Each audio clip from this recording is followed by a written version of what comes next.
ముఖ్యంగా బీసీల ఐక్యత గురించి రాజ్యాధికారుల గురించి చాలామంది చాలా కాలంగా చేస్తున్నారు. నేను కాకినాడ ఇంజనీరింగ్ చదివేటప్పుడు 1948 సంవత్సరంలో బీసీల ఐక్యత చారిత్రక ఆవశ్యకత హిస్టారికల్ నెసెసిటీ అవుతుంది ఫ్యూచర్లో అని అనుకుని ఒక ఆర్గనైజేషన్ పెట్టడం జరిగింది, సంక్షేమ సంఘం.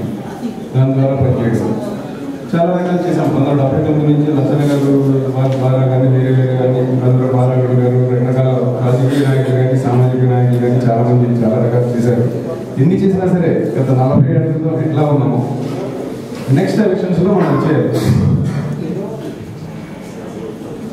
100కి 70 ఎస్సీ ఎస్టీ బీసీలు అందరూ కలిసి 80 ఉన్నాం. మనదే అధికారం 79లో అదే విన్నాను, 80లో అదే విన్నాను, 90లో అదే విన్నాను, 2000లో అదే విన్నాను.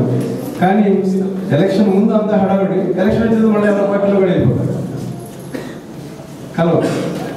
సో అందువల్ల ఏంటంటే ఈ మధ్యన ఇవన్నీ చూసిన తర్వాత అనిపించింది.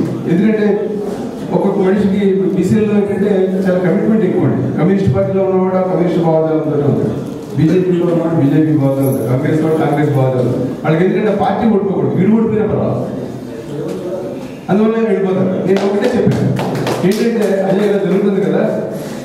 కాంగ్రెస్ పార్టీ ఇందిరాగాంధీ ఒకప్పుడు చాలా గొప్ప లీడర్గా చూసినప్పుడు కూడా ఓడిపోయింది.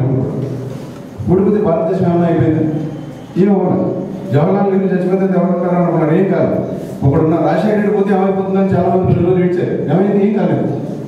ఒక నాయకుడు ఒక పార్టీలో వాడు ఉన్నాడు, గొప్పవాడు పోయినంత మాత్రం ఏం కాదు. అందువల్ల ఏంటంటే ఈ మధ్యన చాలా రకాల నినాదాలు అవన్నీ చూసిన తర్వాత లాస్ట్ ఇయర్ నేను ఈ చిన్న ఫోరం పెట్టి ఒక్కటే ఇక ఎక్కువ ఉపన్యాసాలు ఎక్కువ విశ్లేషణలు ఏం చేసుకోకుండా బాబు ఏమైనా కానివ్వండి 6-3 కానివ్వండి అటు సూర్యుడు పడుకునేవాడు. బీసీల ఓట్లు బీసీ వాళ్ళకి, అంటే బీసీ అనుకున్నా మన ఓట్లు మన వారికి అనే ఒక నినాదం, అదే ఒక గాయత్రి మనం. ఇక విశ్లేషణలు వద్దు, ఎందుకంటే ప్రతి మనిషికి అనేక రకాలైన ఆలోచనలు ఇంట్రెస్ట్లు ఉంటాయి. నేను ఒక భక్తుడు అనుకోండి, నా దేవుడి మీద నేను నమ్మినవాడికి ఏ ఏమంటే మనసు గాయపడు, నా వృత్తిని ఏమన్నా బాధపడు, పార్టీని ఏమన్నా బాధపడుతుంది. అందుకని నేను ఏ పార్టీని తిట్టట్లా, ఏ భక్తుల్ని తిట్టట్లా, ఎవరిని అవ్వట్లా. మన ఓట్లు మనకే వేసుకున్నాం, ఏమైనా ఏమవుతుంది. అందువల్ల బీసీ వాళ్ళకి అంటే నేను వైడర్ కాన్సెప్ట్లో అనుకున్నాను, ఎస్సీ ఎస్టీ బీసీ వాళ్ళు మైనారిటీస్ని కలపలేదు. ఎందుకంటే మళ్ళీ రిలీజియస్ క్లాస్ చూస్తుంటే చాలా మంది యాక్సెప్ట్ చేయరు. ఎస్సీ ఎస్టీ బీసీ వాళ్ళు వాళ్ళ ఓట్లు వాళ్ళకే వేసుకుంటే ఏమవుతుందంటే తప్పనిసరిగా రాజ్యాధికారం వస్తుంది. వేసుకోండి, వేసుకోకపోతే ఎంతసేపు మనం కాంగ్రెస్ పార్టీలో కమ్యూనిస్ట్ పార్టీలో బీజేపీలో వేస్తే వాళ్ళు ఎంతసేపు చేంజ్ చేస్తారు. ఏదో లెక్కగా మోడీ గారు ఇప్పుడు ప్రైమ్ మినిస్టర్ అయ్యారు, కానీ ఎంతసేపు వాళ్ళనే పెట్టుకుంటారు. మనం చూస్తున్నాం కదా, అందరికీ తెలుసు. ఎన్ని నినాదాలు ఇచ్చినా నా తలకాయ కోసుకుని నేను ఎస్సీనే ప్రైమ్ మినిస్టర్ చీఫ్ మినిస్టర్ చేస్తారన్నా వాడు తలకాయ కోసుకుంటారు, మన తలకాయలే పోతారు. అందువల్ల ఇది అందరికీ తెలుసు. అందువల్ల ఇది ఎక్కువ లేకుండా ఒకటే మన ఓటు మన వారికి, ఇది ఒక్కటే నినాదాన్ని మనం ప్రజల్లోకి సామాన్యంగా తీసుకుపోతే గత సంవత్సరం నుంచి కోస్తా ఆంధ్రప్రదేశ్లో చేస్తా ఉన్నాము. ఇది అన్ని చోట్ల కూడా ఏదో నేను ఇచ్చాను వాళ్ళు ఇచ్చాను కాదు, ఎవరైనా అందరికీ ఉపయోగపడేటువంటి మన ఓటు మన వారికి. 6-3 అయినా సరే అక్కడ నిలబడినటువంటి వాళ్ళు ఎవరైనా బీసీ వాడు ఉంటే మేము వేరే వాడికి బియ్యం, బీసీ లేకపోతే ఆల్టర్నేటివ్గా ఎస్సీ ఎస్టీ ఎవరికైనా వేస్తాం బస్. అలా అనుకున్న రోజు నా రాజ్యాధికారం వస్తుంది.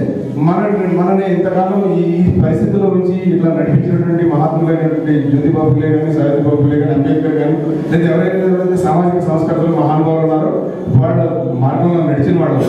ఇది లేకుండా మనం ఎన్ని విశ్లేషణలు చేసినా ఎవరిదంటే విశ్లేషణ అనాలిసిస్ ఎక్కువైపోయింది. మనం చేసిన పిహెచ్డీ అవతల వాళ్ళకి బోరు కొట్టడమో లేదా వ్యతిరేకత రావడమో జరుగుతుంది. దేవుడిని పూజించాలా పూజించకూడదా, రాముడు గొప్పవాడా కాదా, ఇవన్నీ విశ్లేషించడానికి ఇది వేదిక కాదు.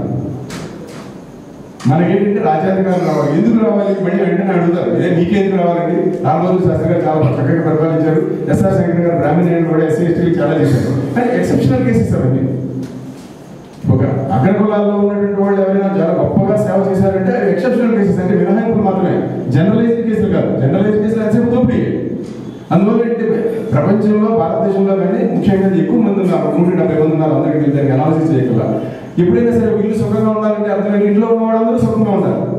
అందరూ సుఖంగా ఉండాలంటే వీళ్ళందరూ ఎంతసేపు పెద్ద బోతులో ఉన్నారు, విద్య సరిగా లేదు, ఫైనాన్షియల్ స్టేటస్ సరిగా లేదు, అధికారం లేదు. ఎంతసేపు పైన ఉన్నవాడు మిమ్మల్ని మెసేజ్ మాయాగా చేసి ఒక చెంచాగానో లేకపోతే బానిసగానో ఉంచుకుని వాడు రాజ్యం నడుపుకుంటుంటాడు.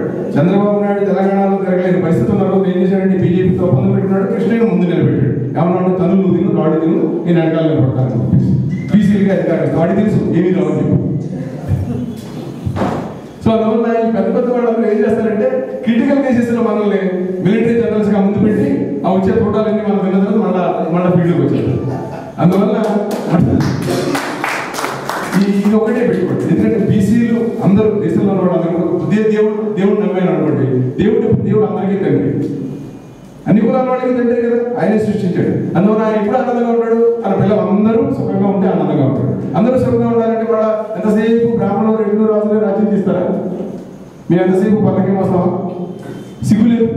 ప్రతివాడు తన కొడుకైన కొన్నవాడు కూతురు కూడా అందరూ ఆత్మాభిమానంతో ఉండాలంటారు. సిగ్గు లేకుండా ఒకడున్నా సరే తండ్రికి బాధగానే ఉంటుంది. అందువల్ల దేవుడు సుఖంగా ఉంచాలన్నా మనం అందరం అధికారంలో కావాలి. మనం ఆర్థికాభివృద్ధి సాధించాలి, విద్యాభివృద్ధి సాధించాలి.